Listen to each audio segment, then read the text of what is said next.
para wargi sadaya, wilujeng patepang dina acara Sabda Sunda. Mugia janten berkah kanggo urang sadayana. Mangga wilujeng ngadangukeun.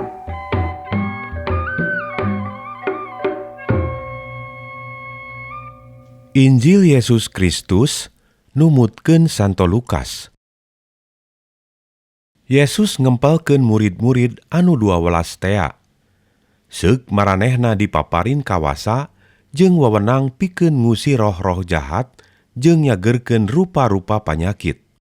Tidinya maranehanana diutus pikeun ngawawarkeun warta yen karajaan Allah rek diadegeun di ieu dunya, jeung pikeun nyagerkeun anu garering. Pilahir anjeunna, pikeun kaperluan di jalan, maraneh ulah mawa naon-naon saperti iteuk, kantong sidekah, dahareun, duit, pisalin ge ulah mawa. Ditarima di mana bae. Nganjerek teh kudu terus di imah eta anu narima nepi ka waktu kaluar deui ti eta kota. Upama di hiji kota maraneh taya anu narima, tinggalkeun bae eta kota teh, bari gibrikeun kekebul tina suku, minangka ngingetan ka urang dinya. Bral murid-murid arindit mapai desa-desa, ngawartakeun Injil kasalametan jeung nyager-nyagerkeun anu garering. Sagala perkara hal Yesus teh kadangu ku Herodes anu nyekel kawasa di Galilea. Kacida anjeunna bingungeunana, sabab loba anu nyarita majar teh Yohanes Juru Baptis tea hirup deui. Aya oge anu nyarita majarkeun Nabi Elias muncul deui. Aya deui anu nyarita yen salah sahiji nabi anu baheula ayeuna hirup deui. Saur Herodes, Yohanes ku aing geus diteuk-teuk sirahna. Jadi eta jelema anu sagala bejana kadenge ku aing, saha? Manahna penasaraneun hayang ningali Yesus. Rasul-rasul anu diutus tea geus marulang, sarta ngunjukeun sagala pagaweanana. Ku Yesus dicandak nyingsal kanu sepi di kota Betsaida. Tapi jalma rea pada naluturkeun lantaran nyarahoeun. Ku anjeunna ge ditampi, terus diwuruk hal karajaan Allah. Nu garering dicalageurkeun. Waktu panon poe geus rek surup, murid-murid arunjukan. Jalmi-jalmi teh piwarang budal bae, sina mari larian tedaeun, sareng pamondokan ka desa-desa, sareng ka kampung-kampung. Kawantos ieu tempat mah sakieu sepina. Saur Yesus, barere dahar kumaraneh bae saaya-aya. Ari tembalna, kumaha da mung gaduh roti 5 siki, sareng lauk 2 siki. Kedah meser heula kitu tedaeun keur jalmi sakitu seueurna. Jelmana kira-kira aya 5.000 urang. Saur Yesus, sina dariuk sarombongan-sarombongan, masing-masing kira-kira 50-an. Pek ku murid-murid dititah dariuk. Roti nu 5 siki jeung laukna 2 siki tea, ku Yesus dicandak. Anjeunna tanggah ka langit jeung muji syukur ka Allah. Geus kitu roti teh disemplekan, sina dibagikeun ku murid-murid. Jalma-jalma dalahar nepi ka sareubeheun. Rotina nya sakeneh, ku murid-murid dikumpulkeun meunang 12 karanjang. Hiji mangsa sarengsena Yesus sembahyang nyalira, murid-muridna pada ngadareuheus. Ku anjeunna dipariksa kieu. Ari ceuk jalma rea kami teh saha? Wangsulanana, aya anu nyebatkeun Yohanes Juru Baptis. Aya anu nyebatkeun Nabi Elias. Aya oge anu nyebatkeun salah sawios nabi hirup deui. Yesus mariksa deui. Ari ceuk maraneh kami teh saha? Ceuk Petrus, Bapa teh Kristus anu dijangjikeun ku Gusti Allah. Yesus ngomat-ngomatan pisan supaya maranehna ulah ngucah ngaceh eta hal. Saurna deui, Putra manusia teh kudu nyorang sangsara anu pohara. Ditolak ku para kokolot, ku para imam kapala, jeung ku guru-guru agama. Tuluy dipaehan, tapi sanggeus 3 poe bakal dihirupkeun deui. Geus kitu ngalahir ka sararea saurna. Lamun aya anu rek milu ka kami, kudu miceun kapentingan sorangan. Unggal poe kudu manggul salibna, heug anut ka kami. Sabab sing saha anu ngabelaan hirupna, bakal kalengitan hirup. Sabalikna, anu ngorbankeun hirupna lantaran anut ka kami, bakal nyalametkeun hirupna. Naon untungna menangkeun saalam dunya, tapi matak ngabinasa atawa rugi nyawa? Taya pisan untungna. Lamun jelema era ngaku ka kami jeung kana pangajaran kami, Putra manusia oge bakal era ngaku ka eta jelema. Lamun anjeunna engke sumping dina kamuliaanana, jeung kamuliaan Rama, katut kamuliaan malaikat-malaikat saruci. Sing percaya, ti anu araya ayeuna di dieu, aya sababaraha urang anu moal wakamaot, samemeh narenjo heula karajaan Allah ngadeg di ieu dunya.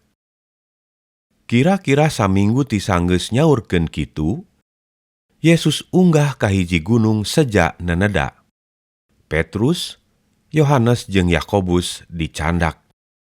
Sabot anjeunna keur neneda, katembong raraina salin rupi, jeung anggoanana jadi bodas hurung mancur. Dak dumadak katembong aya anu ngarencangan duaan keur sasauran jeung anjeunna. Nya eta Musa jeung Elias, anu salirana pinuh ku kamuliaan sawarga.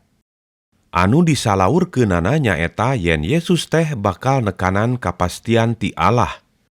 Bakal ditelasan di Yerusalem. Petrus, Yohanes jeung Yakobus harita keur sarare. Tapi tuluy harudang, ret narenjo ka Yesus anu sakitu mulyana, jeung aya anu ngarencangan duaan. Barang eta anu duaan rek ngarantunkeun Yesus, Petrus unjukan ka Yesus, "Guru, kuraraos di dieu teh. Abdi bade ngadamel kemah 3. Kangge guru, kangge Musa, sareng kangge Elias." Kitu pokna semu teu eling kana omonganana sorangan. Sabot manehna ngomong keneh, katembong aya mega sarta kalangkangna ngaliputan ka aranjeunna. Waktu eta mega turun ngalayang ka murid-murid, maranehna kacida sarieunana. Tina eta mega bijil gentra kieu. Ieu teh putra kami nu kapilih. Kudu narurut ka anjeunna. Jep gentra, Yesus kantu nyalira. Eta murid nu tiluan teh tetep nyidem, sagala tetenjuanana harita, henteu betus kanu sejen.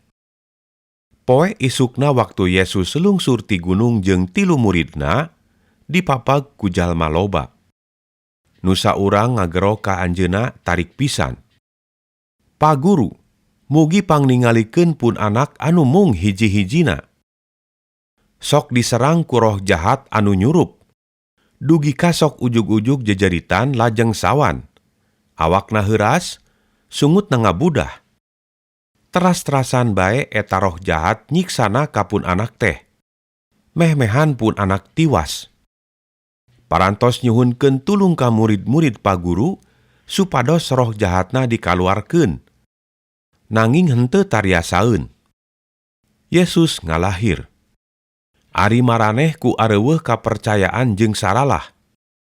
Kudu nepi ka iraha direujeungan jeung disabaran ku kami teh. Geus kitu lahiranana ka eta jelema, bawa budak teh ka dieu. Waktu eta budak keur leumpang nyampeurkeun, ku roh jahat dibantingkeun nepi ka sawan. Roh jahatna ku Yesus diseuseul. Budakna cager, tuluy ku anjeunna diserenkeun ka bapana. Narenjo hebatna kakawasaan Allah, jalma-jalma kabeh barengong. Waktu jelma-jelma hareraneun keneh kuno dipidamel ku Yesus, anjeunna nyarios kieu ka murid-murid. "Ulah paroho kana ieu omongan kami.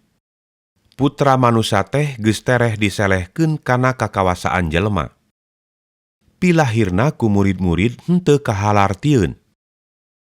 Hal ieu dirahasiakeun ka maranehna, nepi ka maranehna teu bisa ngajudi kana maksud anu sanyana. Ari rek naranyakeun teu waranieun. Geus kitu murid-murid teh recok soal saha ti antara maranehna anu pangpunjulna. Yesus anu uningaeun kana palikiranana nyandak hiji budak leutik ditangtungkeun di gedengeunana. Tuluy ngalahir ka maranehna. Saha-saha anu narima ka ieu budak ku karana kami, eta teh narima ka kami. Saha-saha anu ngaku ka kami, eta teh narima ka anu ngutus kami. Sabab anu panghandapna di maraneh, nyaeta anu pangpunjulna. Yohanes mihatur, "Juragan, abdi-abdi kantos ningal jalmi anu ngusir setan nyambat tuang jenengan. Kumargi manehna sanes ti pihak urang, ku abdi-abdi diwagel." Ulah dilarang, waler Yesus ka Yohanes jeung kanu sejen-sejen. Sabab sing saha anu teu ganggu ka maraneh, eta teh batur, mihak ka maraneh. Sanggeus meh cunduk kana waktuna, Yesus bakal dicandak ka sawarga, anjeunna mutuskeun seja angkat ka Yerusalem. Tuluy miwarang utusan ti heula ka hiji desa di Samaria, sina nyadiakeun pisumpingeunana. Tapi urang desa eta arembungeun narima. Dumeh nyarahueun yen Yesus teh geuning kersana rek ka Yerusalem. Dua murid nyaeta Yakobus jeung Yohanes, sanggeus tarerangeun kitu teh mihatur ka Yesus, "Gusti, kumaha pangresa teh? Naha kenging abdi-abdi nyambat seuneu turun ti langit, sina ngalebur eta jalmi-jalmi." Yesus nyoreang ka maranehna, sarta eta dua murid teh diseuk-seukan. Geus kitu anjeunna angkat jeung murid-murid ka desa sejen. Di satengahing jalan, aya jelema mihatur ka Yesus, "Abdi sumejang ngiring Bapa ka mana bae." Saur Yesus, "Careuh baroga liang, manuk baroga sayang. Ari Putra Manusa mah teu boga tempat keur ngedeng-ngedeng acan. Ari kanusa urang deui kieu lahirna. Tuturkeun kami." Tapi ngajawabna teh, "Nyuhunkeun permios heula bade ngaruang pun Bapa." Saur Yesus, "Keun, nu maot mah sina nguburkeun nu maotna sorangan. Ari maneh kudu ngawartakeun karajaan Allah anu bakal ngadeg di ieu dunya." Aya deui saurang mihatur kieu, "Abdi sumejang ngiring juragan, mung bade pamitan heula ka kulawargi." Saur Yesus ka manehna, "Lamun geus prak ngawuluku masih sumoreang mah teu pantes jadi warga karajaan Allah." Sakitu dawuhan Gusti Allah.